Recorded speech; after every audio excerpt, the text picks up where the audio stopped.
viewers, welcome to the channel again. Today we are going to talk about important topic that's multiple allele. इससे पहले हमने discuss की थी genetics की series हमारी चल रही है, तो जेनेटिक्स की बात कर रहे थे हम, ठीक है। लेकिन बीच में लॉकडाउन हो गया तो उसकी वजह से उसके लिए भी बच्चों ने बहुत कहा कि हम कंफ्यूज हो गए, अब क्या करें, सेंटर्स भी नहीं चल रहे वगैरह। तो उनके लिए मैंने एक सिंपल सी वीडियो बनाई थी कि आप क्या करना है लॉकडाउन के दौरान, ठीक है।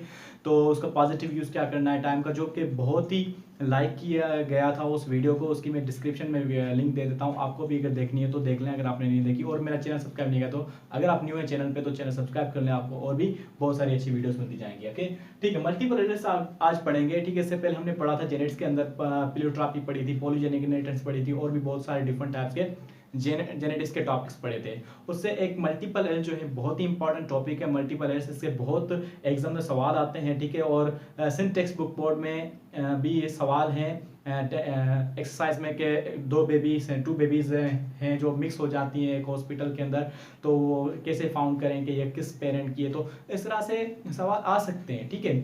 और इसके लिए ट्रिक्स भी है, मैं आपको बताता जाऊंगा इस तरह से कि कैसे सोल्व करना है, क्विकली सोल्व करना है। इससे पहले भी मैंने बताया था कि बाइफर्केशन मेथड जो है वो कैसे होता है, ठीक है। तो चले हम मूव करते हैं मल्टीपल एलिमेंट्स टॉपिक के अंदर। Multiple elements is what? Multiple element लफ्ज से पता चल, multiples mean many, elements means allele, ठीक है, alternate form of a gene. Okay, so a gene for a trait having 3 or more allelic forms are called multiple alleles. किसी भी एक particular gene के लिए एक से दो से ज्यादा अलेल्स हों तो उसको कहते हैं मल्टीपल अलेल्स, ठीक है। जैसे हमें पता है कि किसी भी पर्टिकुलर जो जीन के लिए, ट्रेट के लिए 2 अलेल्स पाए जाते हैं, ठीक है। लाइक टाल एंड डॉफ शॉर्ट के लिए, ठीक है। रिंग राउंड रिंकल हमने पढ़ा था, इस तरह से बहुत सारे पढ़े थे। लेकिन ये कंडीशन यहाँ पे डिफरेंट है। डिफरेंट ये है कि एक से दो से ज्यादा अलेल्स पाए जाते हैं किसी भी ऑर्गेनिज्म के अंदर। 3 अलेल्स नहीं किसी करेक्टर है, लेकिन अलेल्स 3 से ज्यादा हो, डिफरेंट ऑर्गेनिज्म के अंदर डिफरेंट कॉम्बिनेशन में हो, इसको कहते हैं मल्टीपल एलेल्स, ठीक है। फॉर एग्जांपल जीन 1 2 3 अलेल्स, ठीक है, 1 2 3 अलेल्स। लेकिन ये 1 2 3 अलेल्स जो किसी एक बंदे के अंदर नहीं होंगे, ठीक है। एक किसी बंदे के अंदर होंगे तो सिर्फ एक कंडीशन ये हो सकती है 1 and 2 मौजूद है एलेल, और एक कंडीशन ये होती है कि 1 and 3 मौजूद है, ठीक है। होंगे दो ही अलेल्स किसी भी पर्टिकुलर करेक्टर के लिए, ट्रेड के लिए उसके अंदर, लेकिन उसके फॉर्म्स बहुत हैं, कॉम्बिनेशंस बहुत हैं, ठीक है। जैसे हमने पढ़ा था कि टाल और जो है डॉर्फ होता है तो 2 अलेल्स हो गए ना, ठीक है, तो उससे ज्यादा नहीं है। तो इस तरह से हमने पढ़ा था कि डिफरेंट होते हैं, दो होते हैं, लेकिन इसके अंदर ये है कि डिफरेंट टाइप्स के होते हैं लेकिन कॉम्बिनेशन दो ही होगी। Let's move about it. So एक ही करेक्टर के लिए, एक ही जीन के लिए, मींस एक ही ट्रेड के लिए 2 से ज्यादा एलिमेंट्स जब पाए जाए तो उस कंडीशन को कहते हैं मल्टीपल एलिमेंट्स, ठीक है। इसकी बेस्ट एग्जांपल क्या है? बेस्ट एग्जांपल पे जाने से पहले मैं बताऊंगा कि व्हाई दिस हैपन। ओके, ये कैसे हुए मल्टीपल एलिमेंट्स? मल्टीपल एलिमेंट्स जो होते हैं वो म्यूटेशन की वजह से प्रोड्यूस होते हैं। किसी टाइम के दौरान, प्रोसेस के दौरान म्यूटेशन होती है, तो म्यूटेशन की वजह से डिफरेंट टाइप्स के एलिमेंट्स प्रोड्यूस हो जाते हैं। इसकी बेस्ट एग्जांपल जो है, बेस्ट एग्जांपल वो है ब्लड ग्रुप सिस्टम। ह्यूमन के अंदर जो ब्लड ग्रुप सिस्टम है वो इसकी बेस्ट एग्जांपल है। ब्लड ग्रुप सिस्टम को सबसे पहले जो डिस्कवर किया था वो साइंटिस्ट था Landsteiner scientist.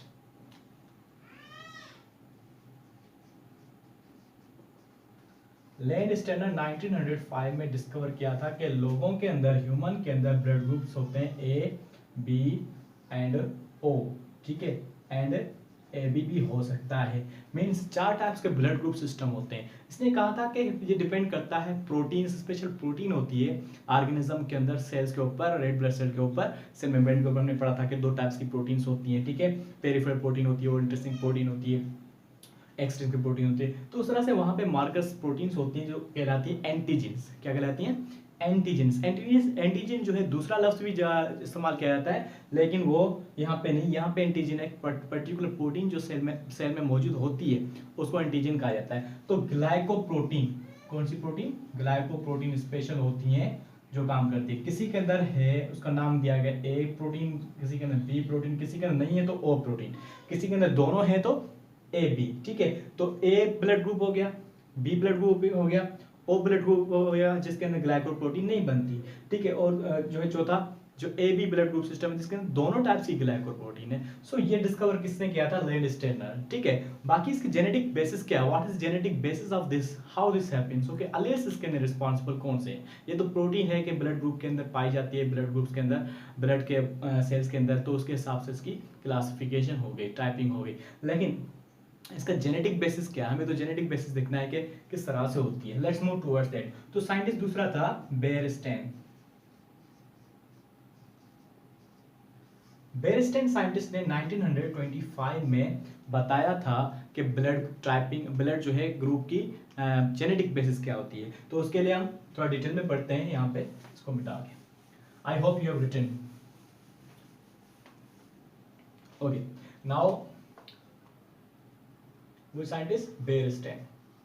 It is not a William Beierstein. It is not a William Bateson. William Bateson was a scientist who proposed the word gene and allele, it is like that. So it is the Beierstein who discovered that, explained, not discovered, explained the genetic basis of the blood group system. He told that there are particular alleles present inside the blood cells. He named these alleles as I. I full form जो है इसका iso हेमोग्लूटिनोजिन, इसका full form है, ठीक है। ये इसने इसका नाम दिया आइसो हेमोग्लूटिनोजिन, ठीक है। इसने कहा था तीन टाइप्स के डिफरेंट, तीन एलेल्स पाए जाते हैं ब्लड ग्रुप के लिए। बोला एक जो है ब्लड ग्रुप जो है, एक जो है ये एलेल आई ए होता है, दूसरा ये जो है आई बी होता है, तीसरा आई सिंपल होता है, ठीक है। आई सिंपल को स्मॉल ई से जाया किया। सो आई ए जो है एलील रिस्पॉन्सिबल होता है ए ब्लड ग्रुप के लिए, आई बी जो है रिस्पॉन्सिबल होता है बी ब्लड ग्रुप के लिए, और आई रिस्पॉन्सिबल होता है ओ ब्लड ग्रुप के लिए। इसने कहा कि आई ए जो है बनाता है ए ग्लाइकोप्रोटीन एंटीजन, ठीक है। आई बी जो है बनाता है बी ग्लाइकोप्रोटीन, ठीक है, एंटीजन। आई जो है स्मॉलर, ये जो है नो प्रोटीन, कोई भी प्रोटीन नहीं बनाता, इसलिए न्यूट्रल, ये जीरो है, ठीक है। तो उसको रिसेसिव कहा गया, ठीक है, रिसेसिव। अब इसकी तरह से ब्लड ग्रुप सिस्टम कौन से होते हैं, चले।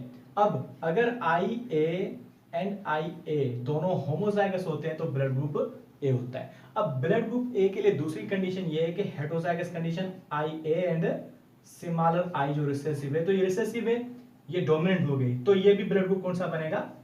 ए बनेगा, ठीक है। इस तरह से अब दूसरा जो है वो आई बी एंड आई बी, ठीक है, दोनों लेस हो गए तो ये बी ब्लड ग्रुप बनेगा।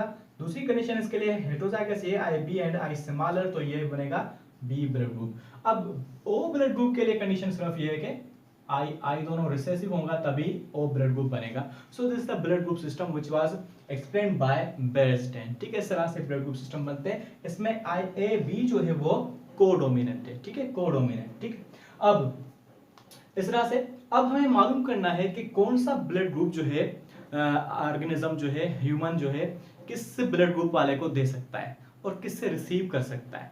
इसका पूरा डिपेंड करता है इम्यून सिस्टम पे, ठीक है। अगर आपका इम्यून सिस्टम अच्छे से पढ़ा हुआ है फर्स्ट ईयर में, तो आपको बहुत इजीली समझ में आएगा कि कौन से ब्लड ग्रुप वाले को ग्रुप ब्लड दे सकता है, डोनेट कर सकता है, ट्रांसफ्यूज कर सकता है, किससे वो ले सकता है, किससे वो दे सकता है, ठीक है। इंशाल्लाह ये हम डिस्कस करेंगे नेक्स्ट वीडियो में। आई hope you like this lecture. आप ये नोट करें बुक में, और आपको मैंने सवाल भी दिया है कि एक एंटीजन ये होता है जो उस ब्लड ग्रुप है, दूसरा एंटीजन कौन सा होता है उसको आप डिफाइन करें नीचे कमेंट्स में। I will see your comments and I will reply. Thank you.